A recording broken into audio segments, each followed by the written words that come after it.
Hai teman-teman, salam jumpa lagi dengan Ibu Agatha dalam pelajaran kimia untuk siswa SMA.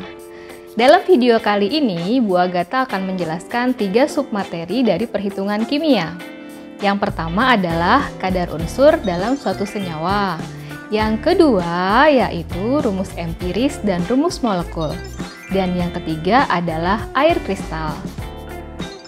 Dalam video ini, saya lengkapi dengan rumus-rumus, latihan soal, dan pembahasannya. Semoga video ini membantu kalian dalam memahami materi tersebut. Selamat belajar, teman-teman!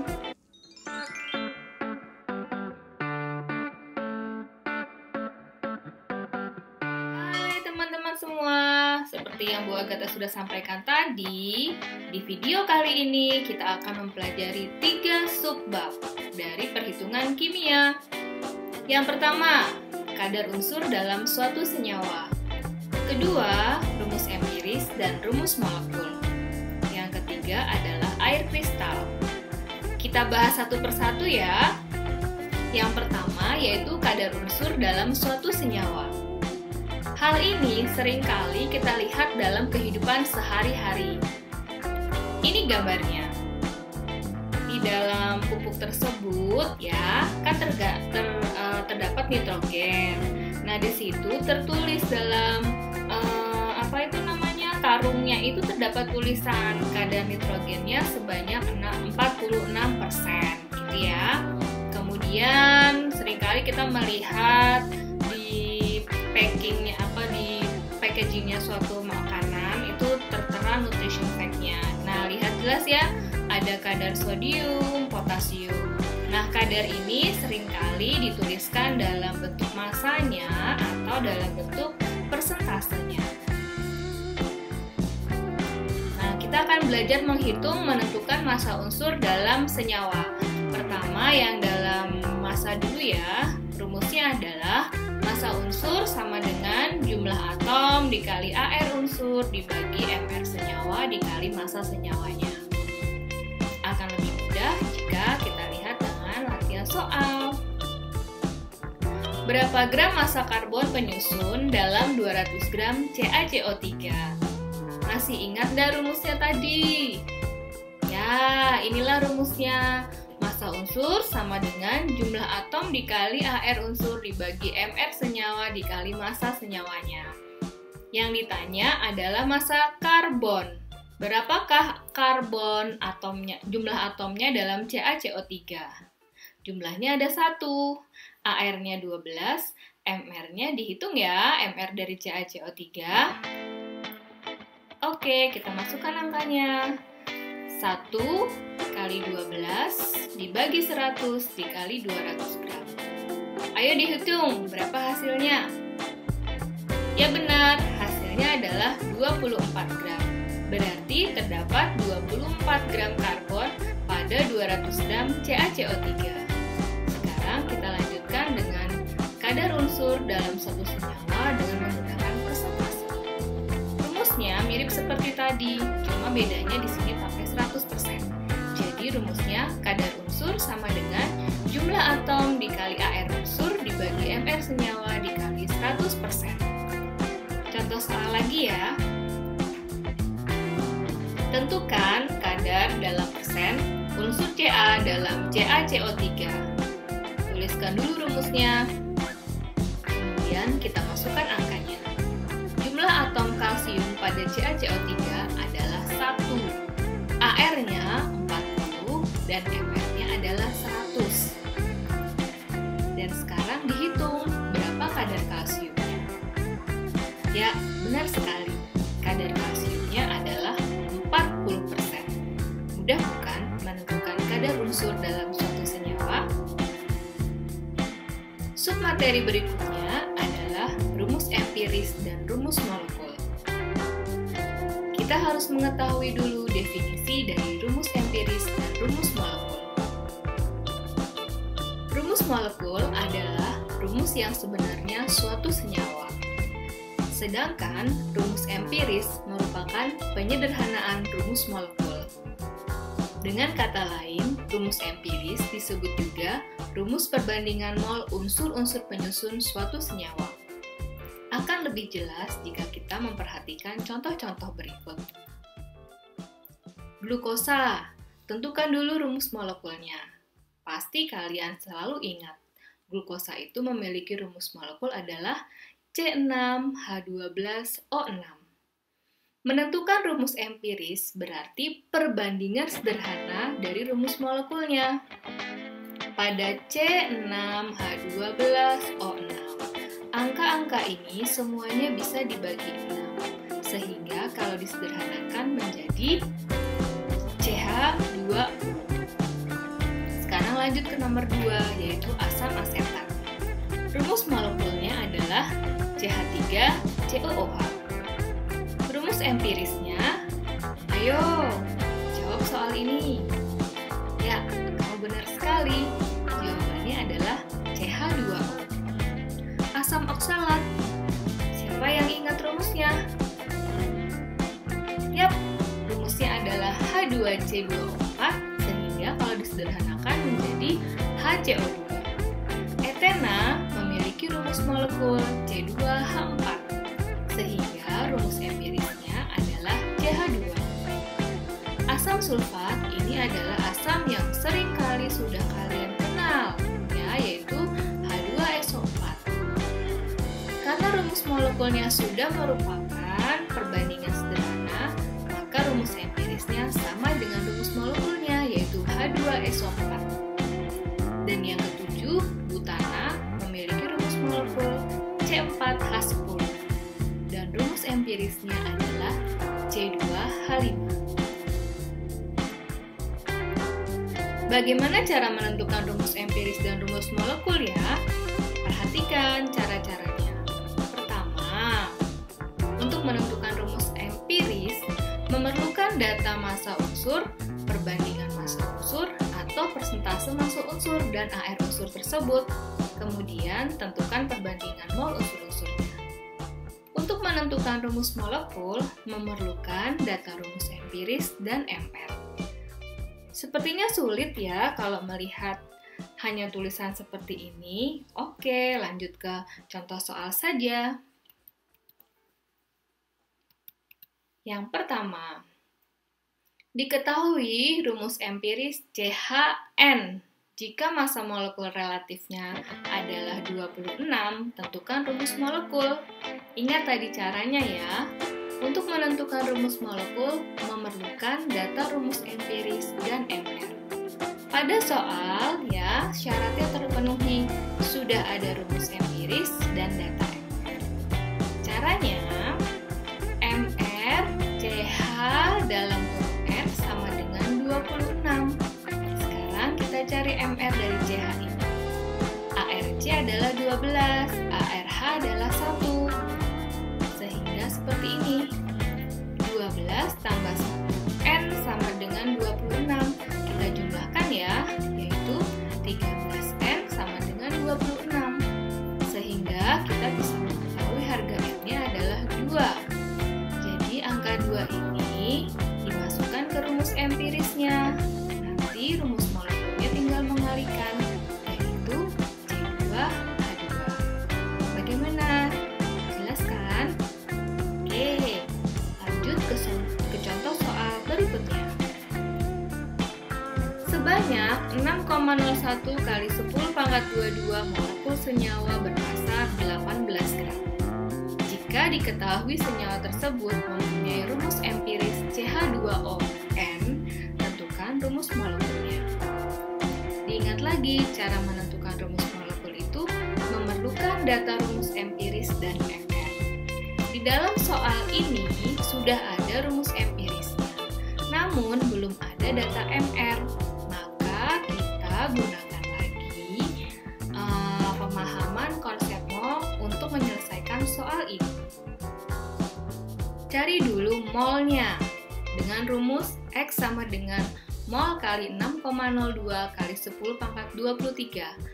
Masukkan X-nya yaitu 6,02 kali 10 pangkat 22 sama dengan mol kali 6,02 kali 10 pangkat 23. Sehingga molnya adalah 0,1 mol. Setelah mencari mol, kita bisa menentukan MR dari data mol dan massa menggunakan rumus massa sama dengan mol dikali MR. Masukkan angkanya, massanya 18, kemudian molnya 5,1, maka MR-nya adalah 180. Kalau sudah ketemu MR dan ada rumus empiris, maka kita bisa menentukan rumus molekulnya. Sebagai berikut. MR CH2ON sama dengan 180. Sekarang kita jumlahkan AR pada rumus empiris. 12 tambah 2 tambah 15N sama dengan 180. Kalau dijumlahkan yaitu 30N sama dengan 180 dan harga N-nya adalah 6. Masukkan 6 ini ke rumus empiris, berarti C dikali 6, C 2 dikali 6, 12, 1 dikali 6, 12, maaf 6, maka rumus molekulnya adalah C6H12O6. Variasi soal lainnya. Diketahui suatu senyawa organik CXHYOZ mengandung 40% karbon, 67% hidrogen, dan sisanya oksigen. Jika diketahui massa 3,01 kali 10 pangkat 23 molekul senyawa di atas 90 gram, tentukan rumus molekulnya. Pertama, untuk menentukan rumus empiris, memerlukan data. Yang pertama adalah massa unsur, perbandingan massa unsur atau persentase massa unsur dan air unsur. Dalam soal berikut yang diketahui adalah persentase massa unsur, berarti yang ini. Kemudian setelah itu tentukan perbandingan mol unsur. Kalau sudah ada perbandingan massa, ada AR kan bisa mencari mol. Ingat, mol sama dengan massa per AR-nya. Kita cari perbandingan mol dari C, H, dan O karena memiliki rumus empirisnya CHO. Ingat, mol itu massa per AR. Persentase karbon 40. ARC adalah 12, berarti 40 per 12. Untuk mencari perbandingan mol H, ya, persentase massa hidrogen adalah 6,67%. Dibagi AR-nya yaitu 1. Nah, untuk menentukan persentase oksigen, berarti kan 100% dikurangi 46,67, yaitu 53,33. Dibagi AR-nya yaitu 16. Sehingga hasilnya sebagai berikut. Yaitu 3,33 dibanding 6,67 banding 3,33. Dan kita bulatkan yaitu 1 banding 2 banding 1. Sehingga kita menentukan harga X, Y, Z pada senyawa organik ini. Dan itu adalah rumus empirisnya, yaitu CH2O. Kalau sudah menemukan rumus empiris, maka kita harus menentukan MR-nya. Dan nanti baru menentukan rumus molekulnya. Cari dulu molnya dengan menggunakan rumus X sama dengan mol kali 6,2 kali 10 pangkat 23. Masukkan angkanya sehingga kita memperoleh harga molnya adalah 0,5. Setelah itu cari MR-nya dengan rumus massa sama dengan mol dikali MR. Massanya 90 gram, molnya 0,5 dan MR-nya berarti 180. Rumus empiris sudah ketemu, MR-nya sudah ketemu, berarti kita lanjut mencari rumus molekulnya. CH2ON memiliki MR 180. Kemudian cari MR pada CH2O seperti ini ya, sama dengan 30N sama dengan 180. N-nya adalah 6. Maka rumus molekulnya C6H12O6. Mudah bukan menentukan rumus empiris dan rumus molekul? Oke, kita lanjut ke materi berikutnya yaitu air kristal. Air kristal adalah molekul air yang terikat pada senyawa lain. Garam yang mengandung air kristal disebut garam terhidrat. Air kristal dapat dihilangkan dengan pemanasan sehingga menjadi garam anhidrat. Saya akan memperlihatkan beberapa contoh garam terhidrat, berarti garam yang terikat dengan molekul air. Ini adalah contoh-contohnya. Nah, kemudian kita beri namanya ya. Penamaannya sama dengan penamaan garam yang sudah kita pelajari. Tapi karena ini mengandung air kristal, kita hanya menambahkan air kristalnya. Contohnya yang pertama adalah CuSO4 5H2O. Teman-teman kan sudah tahu untuk memberi nama CuSO4 itu adalah kuprisulfat. Nah, angka 5 ini diberi awalan.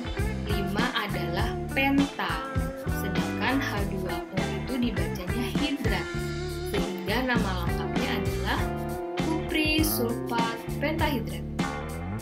Yang kedua, Na2CO3 itu adalah natrium karbonat. 10 ini awalannya adalah deka dan H2O adalah hidrat. Berarti nama lengkapnya adalah natrium karbonat dekahidrat. Sekarang gantian ya, kamu yang memberi nama untuk yang ketiga, 4, dan 5. Yang ketiga dulu, apa namanya? Ya, benar sekali. Namanya adalah asam oksalat dihidrat. Yang keempat, magnesium sulfat heptahidrat.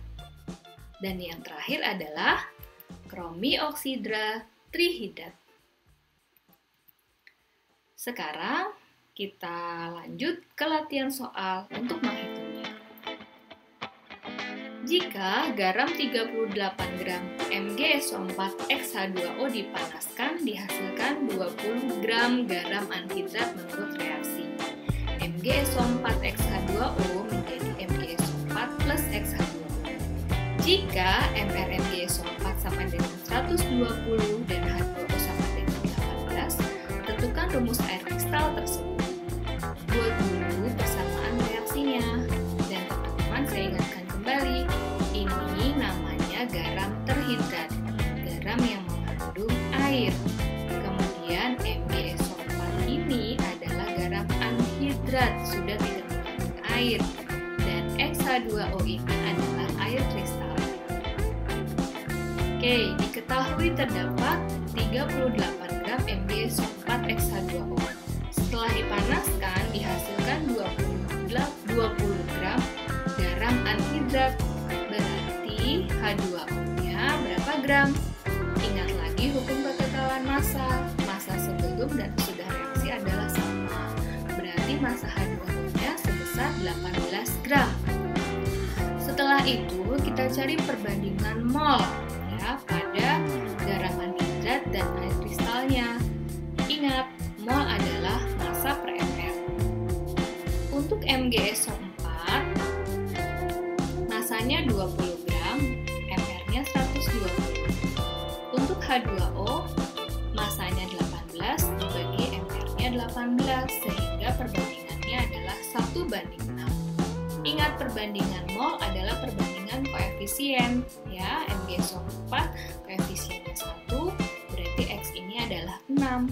Sehingga rumus untuk garam terhidrat ini adalah MgSO4 6H2O. Lanjut ke soal yang lainnya ya. Kadar air kristal dalam senyawa ferrosulfat terhidrat sama dengan 26,47%. Jika diketahui MrFeSO4 sama dengan 152 dan H2O 18, tentukan rumus air kristalnya. Buat dulu persamaan reaksinya ya. FeSO4XH2O menjadi FeSO4 ditambah XH2O. Yang diketahui adalah persentasenya. Tidak masalah, ini adalah persentase massa ya. Nanti langsung saja dibagi FR. Ferrosulfat terhidratnya, kadar air kristalnya adalah 26,47%. Berarti kadar di sini ya 26,47%. Kita menentukan kadar FeSO4 berarti Jadi 100% dikurangi 26,45% kalau dihitung jumlahnya sebesar 73,53%. Setelah itu dicari perbandingan mol. Mol adalah massa per FR. Untuk mol FeSO4, caranya 73,53 dibagi FR-nya yaitu 150. Kemudian untuk mol H2O yaitu 26,47 dibagi FR-nya yaitu 18. Sehingga hasilnya adalah 0,48 dibagi 1,47. Untuk perbandingan mol ini harus dibulatkan dan hasilnya adalah 1:3. Ingat, perbandingan mol sama dengan perbandingan koefisien, berarti koefisien FeSO4 ini 1 dan H2O untuk X ini adalah 3. X di kanan dan di kiri adalah sama, sehingga rumus dari garam ini adalah FeSO4 3H2O. Oke, semoga perjumpaan kita hari ini sangat bermanfaat bagi kalian.